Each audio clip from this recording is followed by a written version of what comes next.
reta, a menos que sobre eles haja um agente externo. Esse princípio fundamental é a lei da inércia.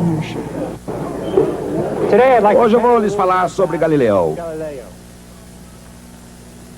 Por que nós chamamos os italianos de um certo período por seus nomes de batismo, como se eles fossem nossos velhos amigos? Não somente Galileu, Dante, Leonardo, Rafael. É estranho. De qualquer forma, hoje vou lhes falar sobre um bom amigo, Galileu Galilei. Aqui está o retrato de Galileu obtido a partir de uma xilografura que foi feita quando ele ainda estava vivo.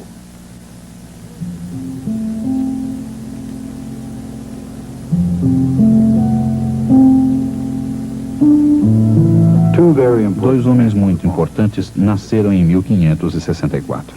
William Shakespeare, em Stratford, e Galileu Galilei, em Pisa. Galileu, inicialmente, dedicou-se ao estudo da medicina na Universidade de Pisa. Mas ele logo percebeu que medicina não era para ele. Quando descobriu que não havia um professor de matemática na universidade, ele saiu da escola de medicina. Aprendeu matemática por si mesmo, escreveu alguns artigos e começou a construir a reputação de estudioso.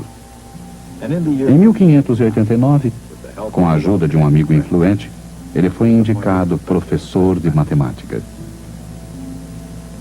Na época, a universidade estava dominada pelos acadêmicos aristotélicos que viam pouco valor na matemática. Galileu considerou seus colegas aristotélicos como tolos e imediatamente teve problemas ao atormentá-los e ridicularizá-los. Tornou-se óbvio que quando seu contrato vencesse, em 1592, ele não seria reindicado. Assim, quando lhe foi oferecida uma vaga na Universidade de Pádua, ele a aceitou sem hesitação. Em Pádua, dava aulas de geometria euclidiana, astronomia ptolomaica e mecânica aristotélica. Realizou célebres experiências sobre corpos em queda e planos inclinados.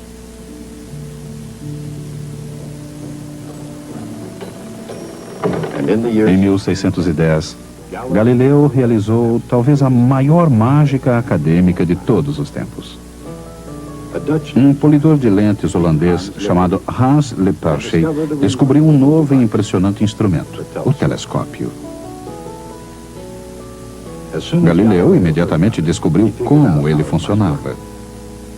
Apresentou seu próprio projeto e construiu um telescópio que aumentava o tamanho da imagem aproximadamente 9 vezes.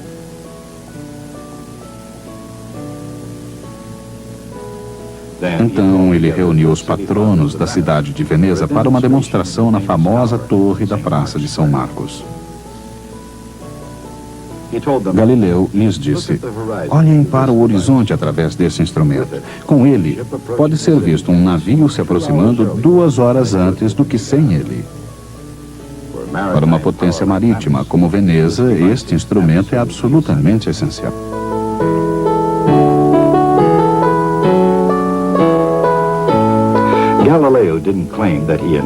Galileu não reivindicou a invenção do telescópio, mas ele não se preocupou em dizer que não tinha sido ele.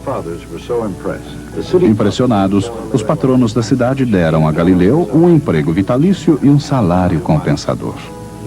Em 2 meses, modelos do telescópio de Galileu eram vendidos por mascates nas ruas de Veneza como brinquedos de criança. Galileo had made himself financially secure for life by selling the city fathers a child's toy. Mas Galileu tinha coisas mais importantes em mente para o telescópio. Ele construiu maiores e mais poderosos telescópios, inclusive um que aumentava as imagens cerca de 30 vezes. Atualmente, 2 deles estão em exposição no Museu da História da Ciência, em Florença. Com esses grandes telescópios, Galileu olhou para o céu e fez algumas impressionantes descobertas. As luas de Júpiter, as quais ainda hoje são chamadas de satélites galileanos.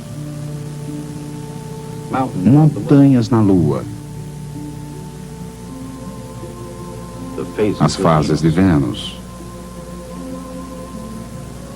e manchas no disco solar.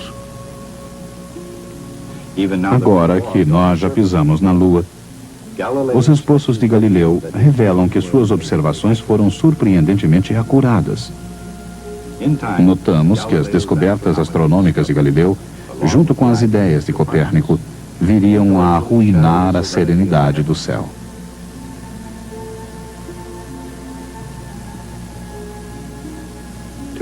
Qualquer um que ousasse olhar através do telescópio de Galileu veria o início do fim da visão aristotélica e ptolomaica do mundo e o começo de grandes problemas para Galileu Galilei.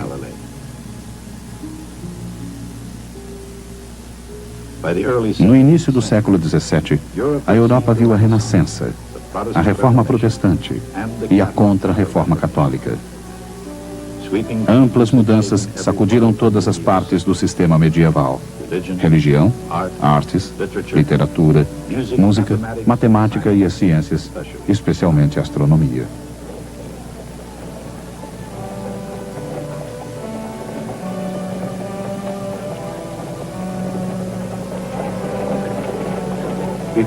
Antes da Renascença, a mecânica de Aristóteles e o sistema de Ptolomeu das esferas celestes eram a lógica, a aceita e a incontestada estrutura natural do universo.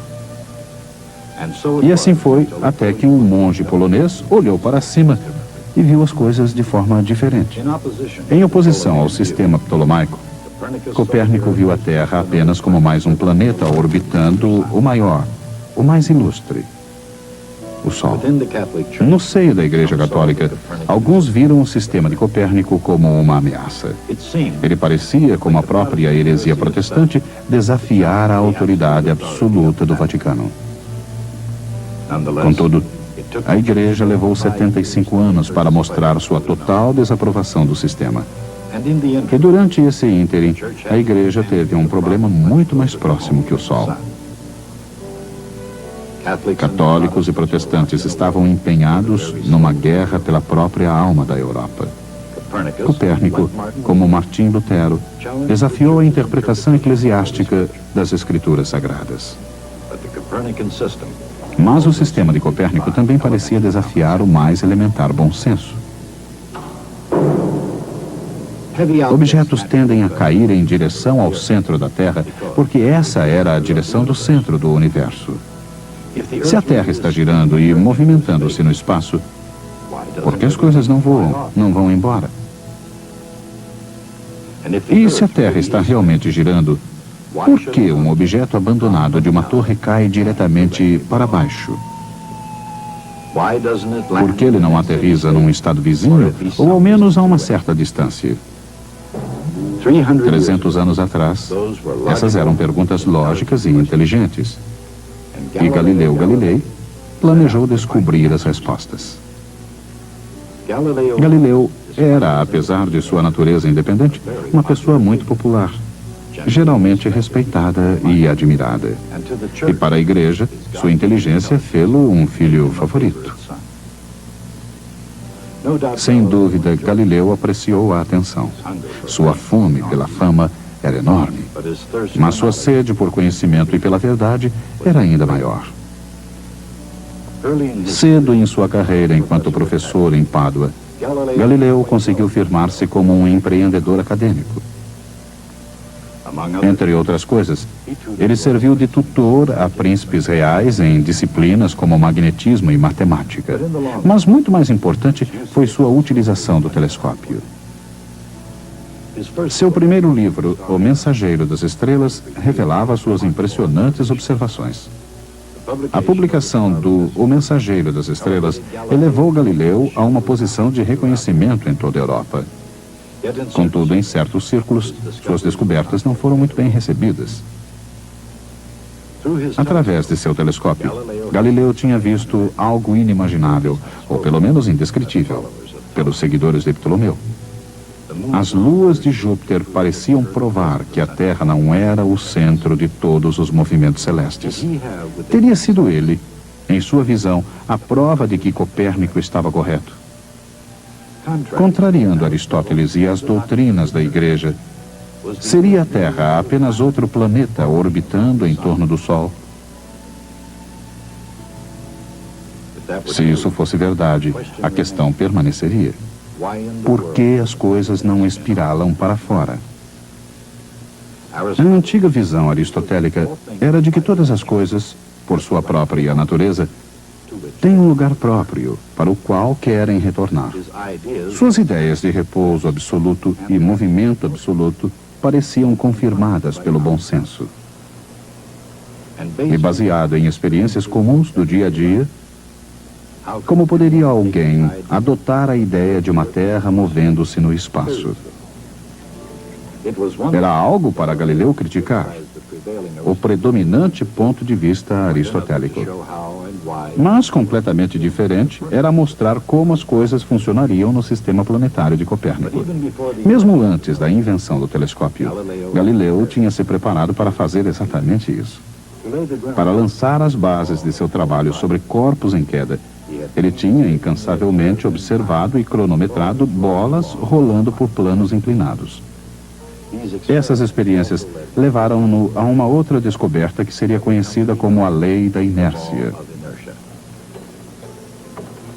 Galileu percebeu que uma bola, ao descer por um plano inclinado, rolava plano acima num outro plano inclinado, até atingir sua altura inicial, independentemente da inclinação deste segundo plano. Se o segundo plano fosse menos inclinado, a bola rolava mais longe, não parando enquanto não estivesse tão alto quanto estava no início. Quanto mais o segundo plano se aproximava da horizontal, mais a bola rolava. Assim, num plano perfeitamente horizontal, como uma superfície bem lisa, a bola nunca pararia. Ela se manteria em movimento para sempre. Esta foi a descoberta crucial que Galileu necessitava para explicar por que todas as coisas, incluindo seus críticos, podiam se manter em pé na superfície em rotação da Terra. Um corpo em movimento horizontal tende a manter-se naquele movimento para sempre. Tudo na superfície da Terra está em movimento horizontal exatamente com a mesma velocidade da superfície da Terra. Nem mesmo existe nenhum atrito para afetar o movimento do corpo, porque tudo se move junto. Com esse notável conceito, Galileu derrubou o antigo dogma aristotélico de que era natural todos os corpos entrarem em repouso. Embora o conceito de Galileu fosse brilhante, ele não era completamente acurado. Ainda influenciado pelo ideal platônico do movimento circular, Galileu pensou que um corpo em movimento continuaria para sempre, mas somente na direção horizontal, girando e girando, seguindo a superfície da Terra. Uma geração mais tarde, René Descartes ordenou todas as coisas, dando à lei da inércia sua forma final. Objetos em movimento não tendem por si só a entrar em repouso. Eles tendem a continuar da maneira em que estão, até que algo interfira neles. Isto é mais fácil de se ver agora do que na época de Galileu. Hoje, poucos discordariam de que a Terra gira em torno do Sol e que o Sol se move em torno de algum ponto da galáxia, que se move sozinha num aglomerado de galáxias, todas viajando através da inimaginável vastidão do universo. Como o repouso se encaixa nesse grande esquema de coisas? Ele não se encaixa. Nada no universo entrará em repouso. Muito pelo contrário. Tudo e todos continuarão a se mover como estão, em linha reta e com velocidade constante, até que algo interaja com eles. Esse é o princípio da inércia. Ele é tão simples e tão profundo como nenhuma outra ideia que já tenha sido ponderada. Obviamente, objetos podem parecer estar em repouso, mas isso ocorre só porque eles estão no mesmo estado de movimento que o observador. Se um objeto está em repouso ou em movimento, depende exclusivamente do ponto de vista. Depende de o observador se mover com a mesma velocidade. repouso absoluto não existe. Movimento absoluto não existe. Mesmo movimentando-se no espaço com uma velocidade incrível, relativamente à Lua, ao Sol ou a outro centro da galáxia, a tendência natural de qualquer objeto é manter seu estado de movimento. Nos dias de Galileu, esse era um conceito difícil de se aceitar. Para um aristotélico, o movimento de uma carroça requeria e tinha uma explicação lógica. A menos que algo a empurrasse ou puxasse, ela não se moveria. Assim, seu estado natural era o de repouso. Mas, para um observador moderno, um veículo em movimento não precisa de explicação. Esse objeto deslizante manter-se-á movimentando-se até que os freios ou algo o traga ao estado de repouso. E quanto a um objeto que não esteja se movimentando horizontalmente com a superfície da Terra? E quanto a um projétil lançado ao ar?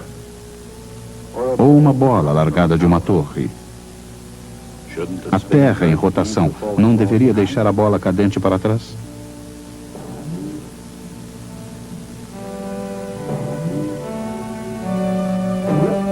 Galileu disse que não.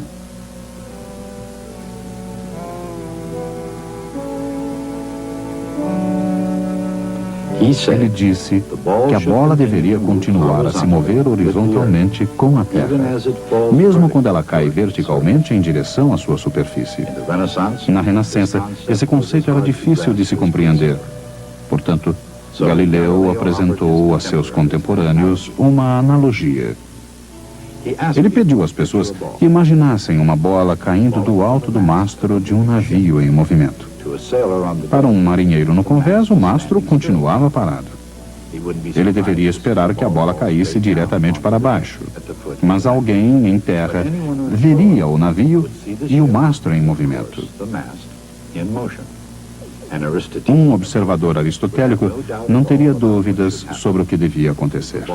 A bola deveria cair em direção ao centro da Terra, enquanto que o navio navegaria em frente. Aquele marinheiro veria a bola atingir a traseira do navio, ao invés de cair ao pé do mastro. A experiência provavelmente nunca foi realizada durante a vida de Galileu. Os resultados são exatamente o que ele predisse. A bola cai diretamente abaixo, perto do mastro, pois os dois objetos, bola e navio, compartilham do mesmo movimento inicial.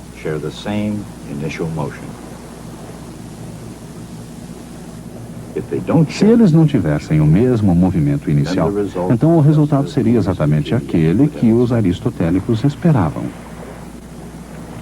Quando largada de um mastro em movimento, a bola cai verticalmente, enquanto se movimenta horizontalmente com o navio. Juntos, esses movimentos formam uma trajetória curva, uma parábola. Galileu imaginou que esses mesmos princípios obrigariam o movimento de qualquer projétil a seguir uma parábola, seja no mar ou na terra. Uma bola largada de qualquer lugar da Terra se comportaria da mesma forma. Assim, compartilhando do movimento horizontal do planeta, ela cai diretamente para baixo, chegando aos pés da torre. Nesses termos, Galileu viu e provou algo novo sob o sol. Em 1616, Galileu foi intimado por Roma. Foi-lhe informado para não sustentar nem defender essa ideia da Terra movendo-se em torno de um sol estático.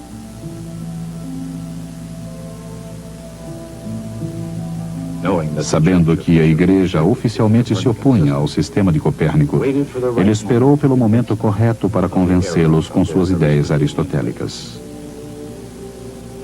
Em 1623, Galileu achou que o momento tinha chegado. Seu amigo e protetor, o brilhante cardeal Matteo Barberini, tornou-se o Papa Urbano VIII. Para reforçar seu argumento, Galileu escreveu um livro, um diálogo no qual os personagens debatiam os sistemas de Aristóteles e de Copérnico. Como escritor, Galileu mostrou-se um hábil político. O personagem aristotélico debateu habilidosamente e foi declarado o vencedor, uma jogada para servir de defesa para Galileu contra o ensinamento das ideias de Copérnico. No entanto, como qualquer leitor podia facilmente verificar, os argumentos copernicanos eram muito mais sólidos. E talvez o pior de tudo, como esses argumentos foram escritos em italiano ao invés do latim, o povo italiano podia facilmente entendê-los. E no que tocava à igreja, Galileu imaginou um personagem que era o defensor fictício de Aristóteles, que discursava com os mesmos argumentos usados pelo Papa. Esse personagem foi chamado Simplicione, ou Simplício. E talvez o mais condenatório de tudo era que o novo livro de Galileu desafiava a igreja exatamente quando ela estava sendo desafiada por todos os lados. Galileu foi a julgamento em 1634.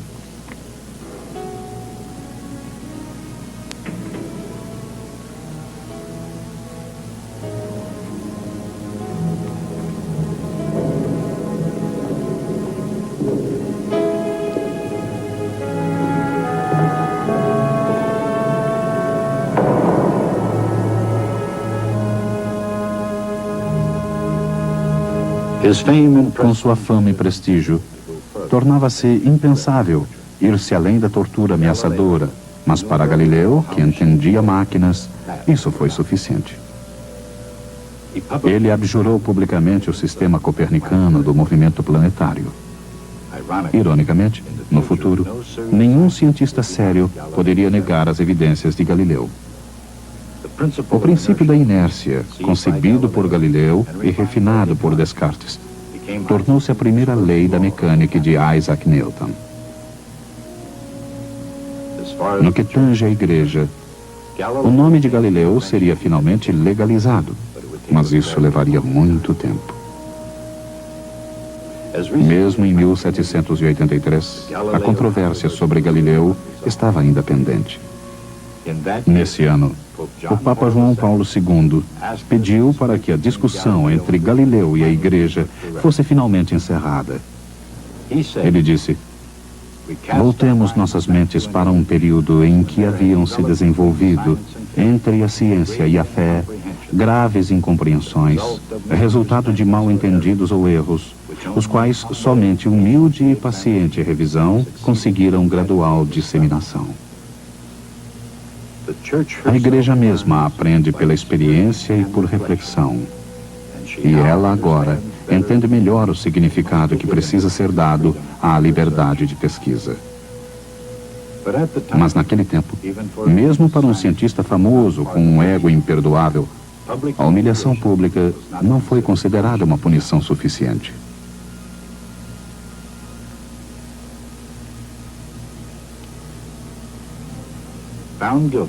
Considerado culpado, apesar de sua famosa retratação, Galileu passou os restantes 8 anos de sua vida sob prisão domiciliar em sua propriedade, perto de Florença.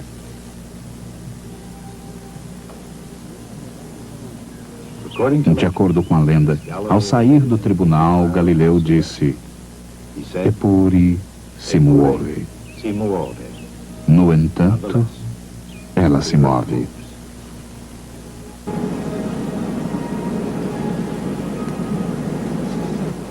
Galileu fez sua verdadeira reputação através de suas grandes descobertas com o telescópio. Antes disso, ele era conhecido apenas de alguns peritos. Depois dele, tornou-se famoso por toda a Europa. Ele sabia que a igreja estava incorrendo em um erro terrível ao voltar as costas a Copérnico. Mas a igreja, sob pressão dos reformadores, endureceu sua posição, atendo-se a interpretar literalmente as escrituras. Galileu era ingênuo e arrogante. Ele pensou que poderia fazer a igreja mudar de ideia através de argumentos lógicos e científicos. Isto poderia ter funcionado anteriormente, quando a igreja era intelectualmente mais flexível, mas no século XVII era improvável. Galileu fez algo ainda pior. Em lugar de escrever em latim, que apenas poucos acadêmicos entenderiam, Ele escreveu em italiano, que todos podiam entender. Esse foi um desafio que a igreja não podia ignorar. Então, em 1634, ele foi julgado. Apesar de publicamente abjurar seus pontos de vista copernicanos, ele foi obrigado a passar os últimos anos de sua vida sob prisão domiciliar em sua propriedade Arcetri, perto de Florença. Quando ele morreu, seu corpo foi sepultado numa catedral, na Igreja da Sagrada Cruz, em Florença. Isto é, a maior parte de seu corpo foi sepultada lá. Eu gosto de pensar que Galileu foi um desafiante até o fim. Um de seus dedos está exposto no Museu de História da Ciência. Até a próxima vez. Oculto na lei da inércia está o fato de que todos os movimentos são relativos. Estar um corpo em movimento ou em repouso depende estritamente do ponto de vista do observador.